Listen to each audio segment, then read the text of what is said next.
നിന്നെയും നിന്നോടൊപ്പമുള്ള മുസ്ലിമീങ്ങളെയും ഞങ്ങളുടെ നാട്ടിൽ നിന്ന്, നിന്റെ നാട്ടിൽ നിന്ന്, ഈ ഗ്രാമത്തിൽ നിന്ന് ഞങ്ങൾ പൗരത്വമില്ലാത്തതിന്റെ പേരിൽ പുറത്താക്കുക തന്നെ ചെയ്യും. ഇല്ല എങ്കിൽ ഇല്ലെങ്കിൽ ഞങ്ങളുടെ പൂർവികരുടെ മതത്തിലേക്ക് മടങ്ങി വരണമേ. അവരും പറഞ്ഞത് തന്നെയാണ്. ലൂത്ത് നബി قالوا لئن لم تنته يا لوط لتكونن من المخرجين. ലൂത്തേ, നിന്റെ ഈ പണി നീ നിർത്തിയില്ല എങ്കിൽ നിന്റെ പൗരത്വം എടുത്തു കളഞ്ഞിട്ട് ഈ നാട്ടിൽ നിന്ന് നിന്നെ ഞങ്ങൾ പുറത്താക്കും. ലൂത്ത് നബി അലൈഹി സ്വലാത്തു വസ്സലാമിനോടും പറഞ്ഞ വാക്ക് തന്നെയാണ്. തീർന്നില്ല, എല്ലാ പ്രവാചകന്മാരെയും പറയാൻ സമയമില്ല. നബിയുന ഹബീബുന ഷഫീഉന റസൂലുള്ളാഹി. സമയായോ?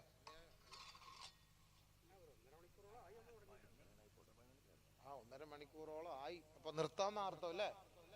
ബാക്കി ആളെ പറയാൻ പ്രശ്നം. കൈ കൊണ്ട് എല്ലാരും കാണിക്കും. പോലീസ് വരുമ്പോ കൈ കാണിക്കാൻ ആരും കാണൂല.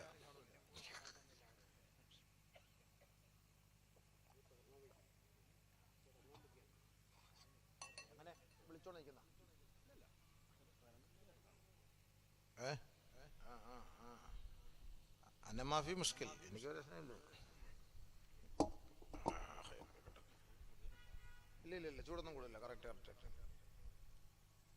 നബി സല്ലല്ലാഹു അലൈഹി വസല്ലം തങ്ങൾ, നബി സല്ലല്ലാഹു അലൈഹി വസല്ലം, നമ്മളിപ്പോ വിചാരിക്കാം, ഇപ്പൊ എല്ലാവരും വിചാരിക്കാൻ, ഓ ഇത് ഇങ്ങനെയൊക്കെയാ സംഭവമില്ലേ, എന്നാ പിന്നെ നമ്മുടെ കാര്യമൊന്നും പ്രശ്നമുള്ള കാര്യമല്ല.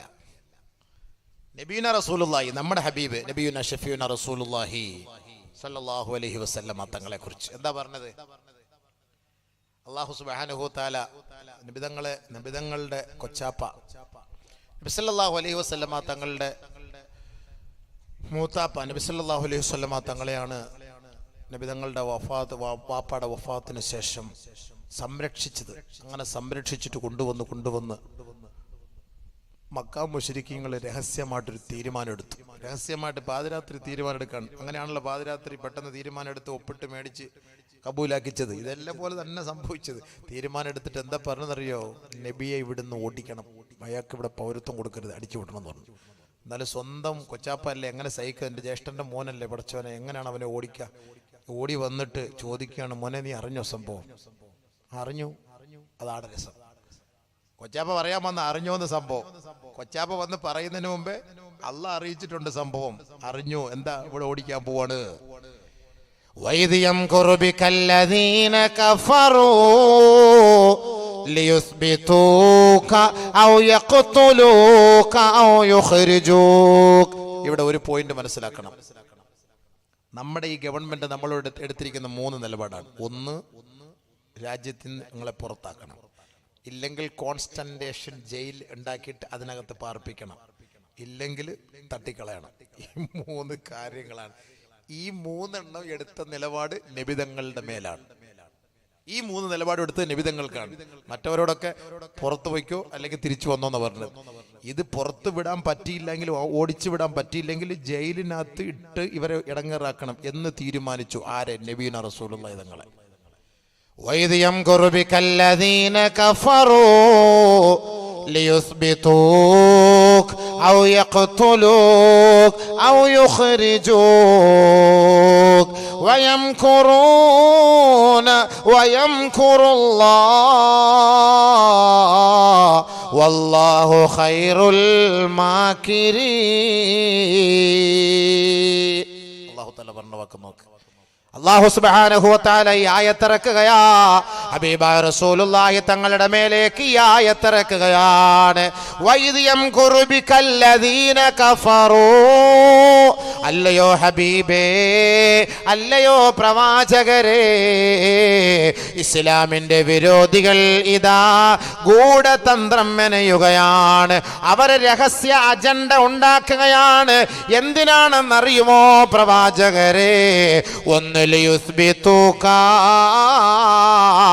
അങ്ങയെ തടവിൽ പാർപ്പിക്കലാണ് അവരുടെ ലക്ഷ്യം. ഔ യഖ്തുലൂക, അല്ലെങ്കിൽ അങ്ങയെ കൊന്നു കളയാനാണ് അവരുടെ ലക്ഷ്യം. ഔ യുഖ്രിജൂക, ഇല്ലെങ്കിൽ പിറന്ന മണ്ണിൽ നിന്ന് അങ്ങയെ പുറത്താക്കാനാണ് അവരുടെ ലക്ഷ്യം. അല്ലാഹു റബ്ബുൽ ഇസ്സത്ത് നബിയുനാ റസൂലുള്ളാഹി തങ്ങളെ അറിയിച്ചു കൊടുക്കുകയാണ്. മൂത്താപ്പ കടന്നു വരികയാണ്, അബൂ താലിബ് കടന്നു വരികയാ. മകനേ, ഞങ്ങളുടെ സമുദായം നിനക്കെതിരെ നിലപാടെടുത്തിരിക്കുകയാണ്, ഗൂഢതന്ത്രം മെനഞ്ഞിരിക്കുകയാണ് മകനേ.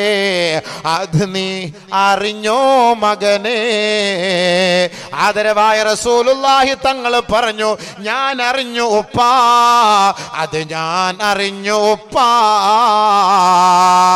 ഉടനെ അബൂ താലിബ് ചോദിക്കുകയാണ്, ആരാണ് മകനെ നിനക്കറിയിച്ചത്?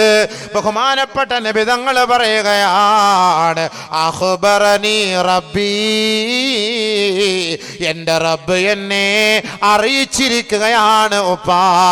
ഉടനെ അല്ലാഹുവിന്റെ റസൂലിനോട് അബൂ താലിബ് പറയുകയാണ്, എങ്കിൽ മകനെ, അതിനുള്ള പരിഹാര മാർഗം നിന്റെ റബ്ബിനോട് നീ ചോദിച്ചു വാങ്ങണേ. എൻ്റെ റബ്ബ് അതിനുള്ള പരിഹാരം എനിക്ക് കാണിച്ചു തരുമുപ്പാ. അതുകൊണ്ട് ഞാൻ ഭയം നോടുകയില്ല.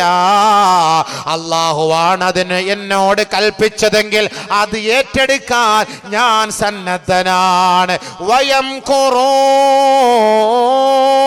അവർ ഗൂഢതന്ത്രം മെനയുമ്പോൾ വയം ഖുറുല്ലാ, ഏ ശത്രുക്കളെ, അല്ലാഹു നിങ്ങൾക്കെതിരെയും ഗൂഢതന്ത്രം മെനയുകയാണ്. വല്ലാഹു ഖൈറുൽ മാകിരീൻ, ഏറ്റവും വലിയ ഗൂഢതന്ത്രം മെനയുന്നവൻ, ഏറ്റവും വലിയ തന്ത്രജ്ഞാനി അല്ലാഹുവാണെന്ന കാര്യം മറക്കണ്ട. അവനാണ് പിറന്ന മണ്ണിൽ ജീവിക്കണോ അതല്ല അവിടെ നിന്ന് ആട്ടിയോടിക്കണോ എന്ന് തീരുമാനിക്കേണ്ടവൻ ആ പടച്ചവൻ തന്നെയാണ്.